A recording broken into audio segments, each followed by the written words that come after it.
अरे सुनो, तुम ये कबाब में हड्डी क्यों ले आई? दादाजी मुझे सब कुछ सुनाई दे रहा है। कबाब में हड्डी, वो भी मुझे। आप दोनों को शर्म नहीं आती मुझे कबाब में हड्डी बोलते हुए? अरे तुम्हारा दिमाग ठीक तो है? तुम अपने पोते को ऐसे बोलोगे? कबाब में हड्डी? कहाँ से लगता है वो तुम्हें कबाब में हड्डी? अरे दादी, अब मत बोलो कुछ भी। अब तो मैंने सब कुछ सुन लिया। समझ नहीं आ रहा है कि आप ही लोग जिद कर रहे थे मुझे ले जाने की। अब मैं आ गया हूँ तो मुझे कबाब में हड्डी बोल रहे हो? हाँ, ये हुई ना बात। मैं तो चेक कर रहा था तुझे सुनाई भी देता है कि नहीं। मतलब मैं समझा नहीं दादाजी। हाँ, अब क्या समझ में आएगा तुझे? अब तो तुझे कुछ सुनाई भी नहीं देगा। मुझे तो पता ही था कि तू सुबह झूठ बोल रहा था। अरे दादाजी, वो पता है क्या, मुझे कुछ कभी-कभी सुनाई नहीं देता। पता नहीं क्यों, ऐसे लगता है जैसे कोई अचानक से आवाज लगाता है। अचानक से सब कुछ सही हो जाता है और अचानक से सब कुछ सुनाई भी नहीं देता। अरे मैं कौन सा तुझे कुछ कह रहा हूँ? मैं तो तेरी दादी को बता रहा हूँ और समझा रहा हूँ कि मुझे फालतू में न डांटा करे। कोई मुझे बताएगा कि हुआ क्या था? मुझे तो कुछ समझ नहीं आ रही तुम दोनों की बातें। अपने आप अकेले अकेले बातें कर रहे हो। मुझे भी तो बताओ, मुझे भी तो पता चलना चाहिए ना कि आखिर हुआ क्या है। अरे जब मैं तुम्हें आवाज लगा रहा था ना, तो मैंने छोटू को जोर जोर से आवाज लगाई। तुमने तो सुना नहीं। मैंने सोचा इसी को काम बता देता हूँ। इसने जैसे ही मुझे देखा, इसने मुझे ऐसे इग्नोर किया जैसे इसने कुछ सुना ही ना हो। मैंने जब इससे पूछा कि तूने मेरी बात सुनी कि नहीं, तो इसने बोला, दादाजी मैंने कुछ नहीं सुना, मुझे कुछ सुनाई नहीं दिया। आपने क्या बोला? दादाजी झूठ बोले, मैंने ऐसा कुछ नहीं करा। घर चल, फिर बताती हूँ तुझे। यही सिखाया है तुझे मैंने, झूठ बोलना। अभी तेरी शिकायत तेरे मम्मी पापा से लगाती हूँ, तभी ठीक होगा तू। ए जी सुनो, आज बारिश का मौसम हो रहा है, तो मैं सोच रही थी कि आज आप मुझे चाय और पकौड़े खिला देते थे तो अच्छा होता। एक बात कहूँ, बात तो तुमने मेरे मन की की है, मगर ये बात मैं सोच रहा था, यहाँ तो तुमने उल्टा ही बोल दिया। समझ नहीं आता, तुम मेरा दिमाग पढ़ लेती हो क्या?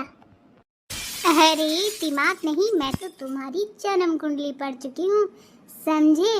और वो भी 7 जन्मों की। एक बात कहूँ, तुमको मुझ पे तरस नहीं आता क्या? जब देखो मुझसे काम करवाया करती हो, कभी खुद भी कमर हिला लिया करो। मोटी होती जा रही हो बिल्कुल। मैं तो तुमसे मजाक कर रहा था, मजाक भी नहीं समझती क्या? अरे मेरे कहने का मतलब था, पकोड़े कौन से खाओगी? गोभी के पकोड़े खाओगी कि पनीर के पकोड़े खाओगी? आखिर आ ही गया ना ऊंट पहाड़ के नीचे। लाख बार बोला है मुझसे जुबान न लड़ाया करो, समझे? देखो लग गई ना चोट। अब मत बोलना कि मैंने बेवजह मारा है, सारा सबूत तुम्हारे सामने है। मारा तो वैसे बेवजह ही है, मगर कोई बात नहीं, और मार खाने से अच्छा तो मैं पकोड़े बना देता हूँ जाके।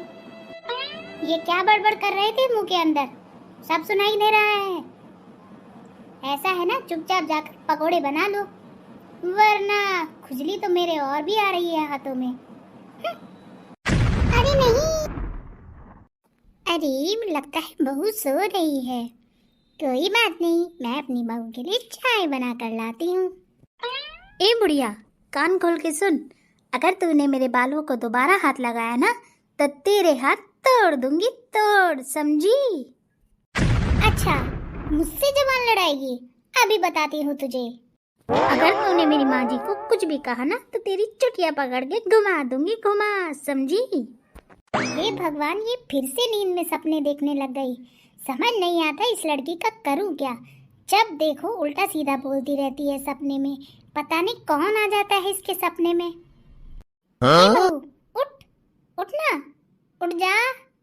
ये ऐसे नहीं मानेगी, इसको तो चाय के साथ जगाना पड़ेगा, तभी उठेगी। चलो इतने सोने देती हूँ, आती हूँ इसके लिए चाय बनाकर। अरे ओ बहू, उठ जा जरा, चाय बना के लाई हूँ तेरे लिए। कम से कम चाय देखकर तो उठी जा।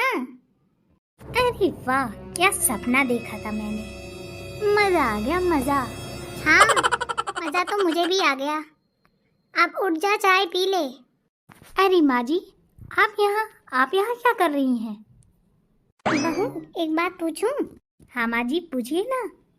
ये जो तुम बार बार ना सपने में किसी को बुढ़िया और चुड़ैल और न जाने क्या क्या जो भी बोलती है, वो मुझे तो नहीं बोलती।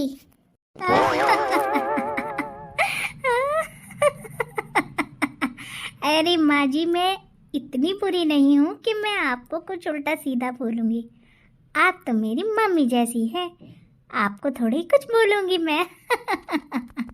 बेटा, अगर तू मुझे कुछ बोल भी देगी तो मुझे कौन सा पता चल रहा है? क्या पता मुझे ही बोल रही हो।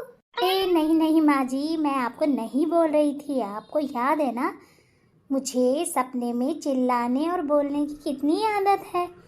शादी के बाद भी तो मेरी मम्मी ने आपको ये बात बताई थी। तो फिर अब आप मुझसे ऐसे क्यों बोल रही हैं? अरे रे, कुछ नहीं बहू, चलो कोई बात नहीं।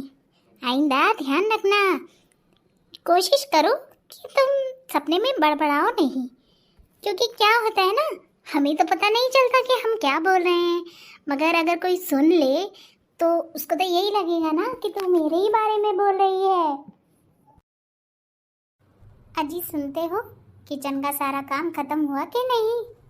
देखो, लड़ाई झगड़ा करके और बाद में मुझसे रूठ कर जो तुम मुझसे काम कराती हो ना, ये गलत बात है।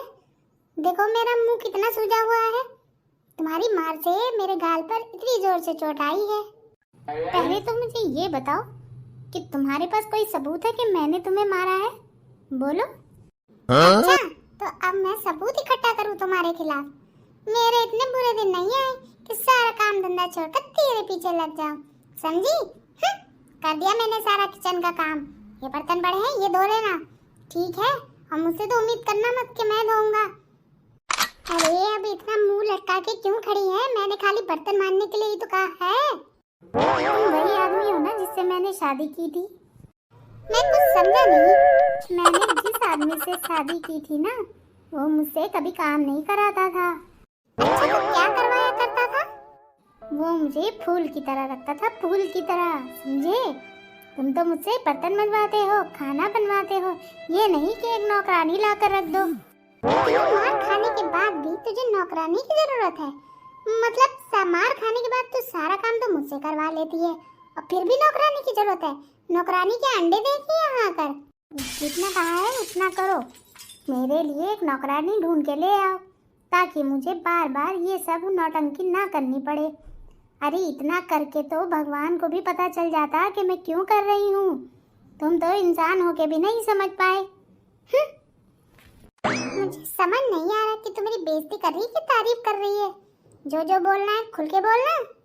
काम पर जाना है कि पोछा भी लगाना है तुमको? अरे बाप रे, चलो अच्छा है चले गए, वरना अभी पोछा भी लगाना पड़ जाता। आए मुझसे टक्कर लेने वाले। आज तो बेटा भाग भाग के घर जाना पड़ेगा। उस चुड़ैल का कोई भरोसा नहीं कि मेरे लिए तैयार खड़ी हो। चुपचाप जाकर किचन में छुप जाऊंगा। अब खाना वाना खाकर आराम से बेडरूम में आ जाऊंगा। इससे मैं दिखूंगा भी नहीं और मेरा पेट भी भर जाएगा। फिर मैं सुबह ही दर्शन दूंगा उस चुड़ैल को। ला